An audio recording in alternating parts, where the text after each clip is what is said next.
The papyrus, put it on my table every month. I don't wanna miss it. Don't even try to hide it. No, I don't wanna lose it. And you say how it is, it's so inviting. The papyrus, we're all so alive. The papyrus. Hello and welcome to the Papyrus TV News Update. The headlines: Nasarawa PDP launches reconciliation drive to reunite party. Tinubu releases 50 billion naira for university staff and allowances. Vows to end strikes permanently. MNJTF commissions solar-powered borehole in Borno. Governors meet defense chief over nationwide insecurity. Lagos targets estate agents, illegal fees in crackdown on rental abuses. Governor Bago backtracks on dreadlock arrest order after public outcry. Wike praises Okowa for backing Tinubu, calls it vindication of 2023 position.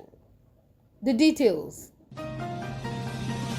In a strategic move to heal internal rifts and reposition for future political contests, the Nasarawa State chapter of the People's Democratic Party (PDP) has inaugurated a 13-member reconciliation committee.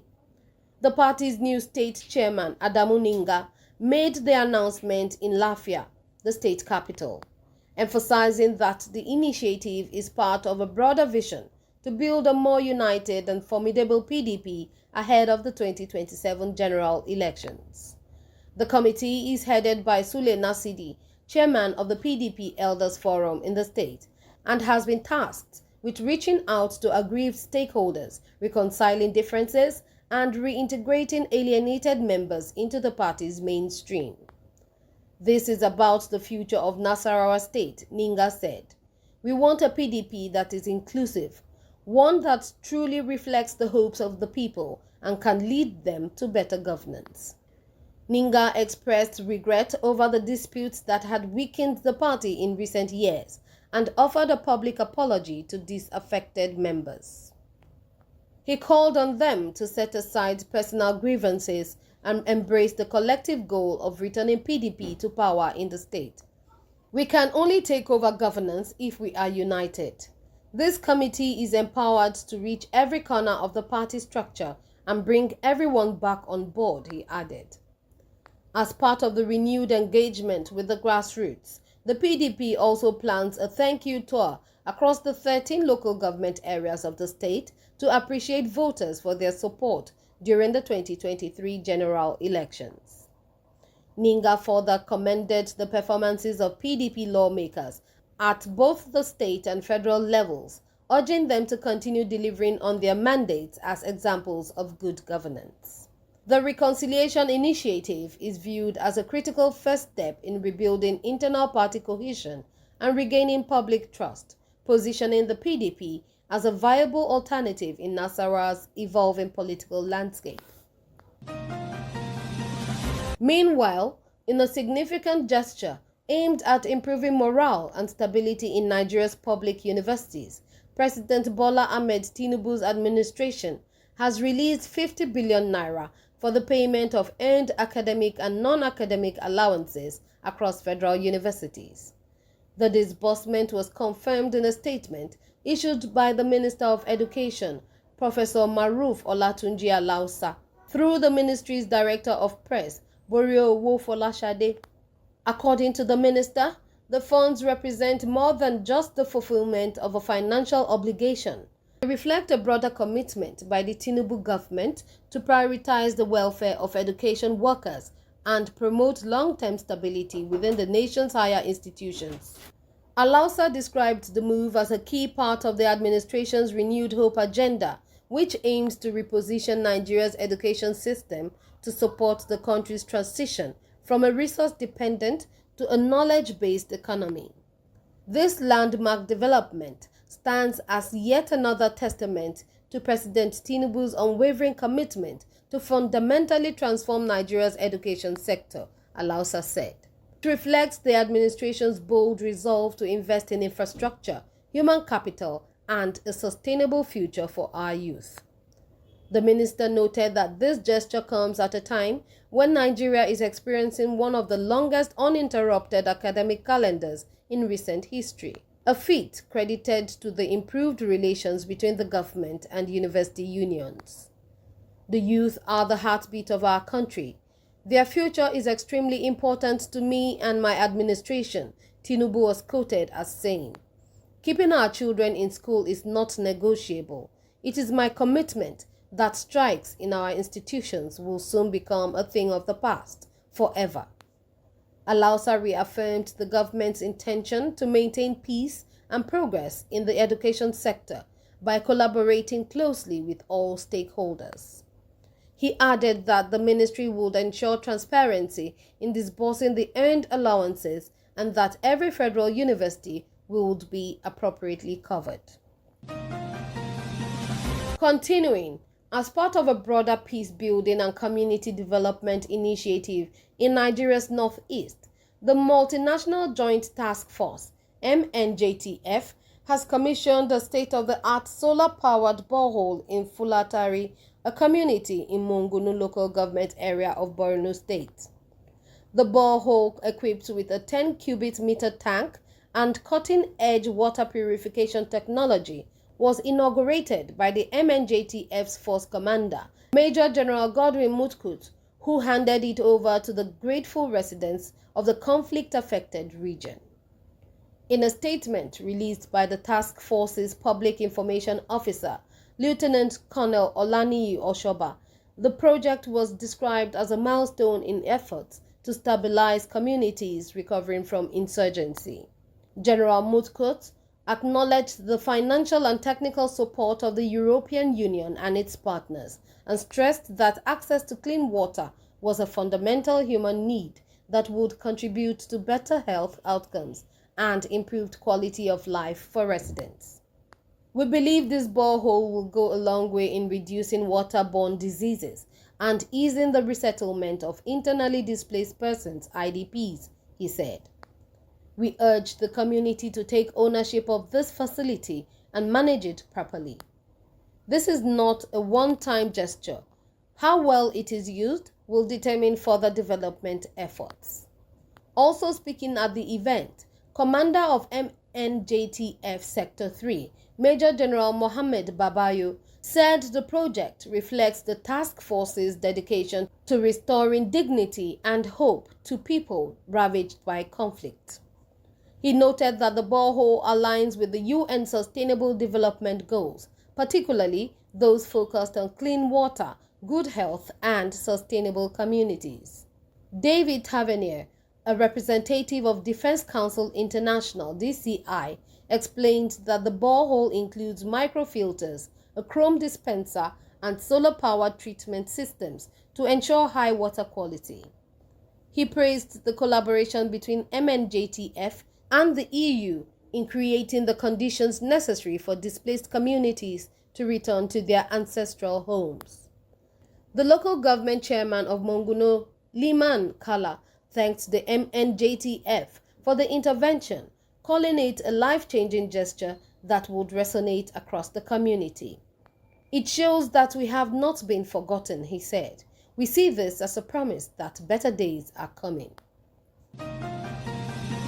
In another development, the 36 state governors under the umbrella of the Nigeria Governors Forum, NGF, met behind closed doors on Wednesday, April 23rd, with the Chief of Defense Staff, General Christopher Mustafa, to address the escalating security challenges across the country. The emergency meeting, chaired by NGF Chairman and Kwara State Governor Abdul Rahman Abdul Razak, lasted for about 2 hours at the NGF Secretariat in Abuja.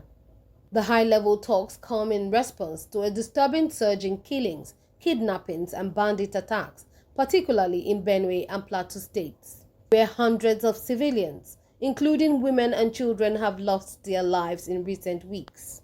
Though no official statement was issued at the end of the closed-door session, the Chief of Defense Staff declined to speak with reporters, maintaining the confidentiality of the deliberations.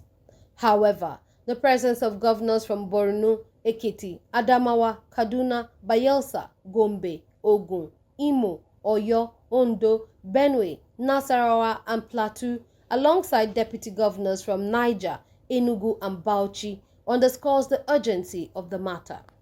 In addition to the security dialogue, the Minister of Housing and Urban Development, Ahmed Dangiwa, was also scheduled to brief the governors on the federal government's ongoing policies in the housing sector as part of broader efforts to coordinate development strategies between federal and state governments. Moving on, amid escalating rental costs and widespread complaints from tenants, the Lagos State government has summoned key stakeholders in the real estate sector to address the growing burden of illegal transaction fees and arbitrary rent charges. At a stakeholders meeting held in Alausa and chaired by Commissioner for Housing, Moruf Akinderu Fatai, and Special Advisor to the Governor on Housing, Barakat Odunuga Bakari, estate practitioners were warned to desist from collecting unapproved fees such as caution fees, inspection fees, and finder's fees, which have become common across Lagos. The prevalence of these illegal charges undermines public trust and harms the integrity of your professions, Akinderu Fatai said. We want a system where tenants are protected and property owners and agents operate within the boundaries of professionalism and law. The meeting included representatives of the Nigerian Institution of Estate Surveyors and Valuers, NIESV, Real Estate Developers Association of Nigeria, REDAN, and the Association of Estate Agents in Nigeria, AEAN, all of whom pledged their commitment to reforms. They expressed readiness to collaborate with the state government on advocacy campaigns, public enlightenment, and compliance monitoring. Odunuga Bakare highlighted the existence of laws such as the Lagos State Tenancy Law 2015 and the Lagos State Real Estate Regulatory Authority Law, which limit agency fees to 10% of annual rent and prohibit the collection of unrelated charges. He urged the associations to uphold these laws and help the government protect vulnerable renters. The commissioner also reiterated the state's push for a transition to monthly and quarterly rent payment options, which could ease financial pressure on tenants. We understand the challenges of supply and demand, but we won't allow Lagosians to be extorted, he said. A follow-up meeting is scheduled, expected to include the Nigerian Bar Association and other stakeholders to harmonize regulatory frameworks and improve transparency in the sector.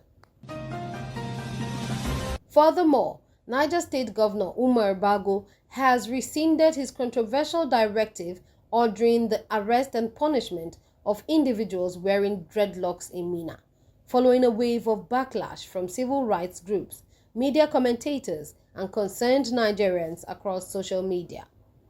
The initial remarks made on Tuesday, April 22nd, at a security meeting at Government House had sparked outrage when the governor was quoted instructing security agents to arrest them, cut the hair, and fine them, declaring dreadlocks unacceptable in the state capital. Critics accused the governor of profiling, discrimination, and overreach. However, in a statement issued Wednesday, April 23rd, Bago clarified that his comments were misunderstood and that his administration has no intention of criminalizing hairstyles. He said the directive was aimed specifically at individuals suspected of cultism and gang-related activities who use dreadlocks as identifiers. Yesterday, we addressed the issue of hooliganism, and unfortunately, our statement about dreadlocks was misinterpreted, Bago said. We have no issue with dreadlocks as a hairstyle. Our concern is with cult-related activities. If you're a decent person with dreadlocks, you're welcome in Niger State. He emphasized that the government's primary focus is restoring order and tackling criminal elements, not targeting citizens based on personal appearance. Nonetheless, civil society groups continue to call for formal guidelines to ensure that enforcement actions are not abused under the guise of crime prevention. The governor's reversal is seen as a response to mounting pressure and serves as a reminder of the sensitivity required in public discourse, especially where issues of identity, culture, and personal freedom are concerned. Conclusively, Federal Capital Territory Minister Nyesom Wike has commended former Delta State Governor and 2023 PDP Vice Presidential candidate Dr. Ifeanyi Okowa for publicly endorsing President Bola Ahmed Tinubu. Wike described the move as a significant affirmation of the president's leadership and a validation of his own decision to support Tinubu during the 2023 general elections. In a statement released by his senior special assistant on public communications and social media, Lere Olayinka, Wike said Okowa's endorsement, despite his former position as Atiku Abubakar's running mate, reflects a growing recognition of Tinubu's commitment to national unity and development. He praised both Okowa and current Delta Governor Sheriff Oborevwori for taking what he called a bold and timely decision. I commend Dr. Okowa and Governor Oborevwori for this heartwarming decision. It shows that more people are beginning to acknowledge the good governance of President Tinubu and the direction he is taking the country, Wike said. This is exactly what I saw before the 2023 election that informed my position, and I am glad others are now seeing it too. Wike urged other Nigerians, especially those still undecided, to lend their support to the president, insisting that the move would enhance the Niger Delta's chances of benefiting more from the current administration. The papyrus, put it on my table every month. I don't want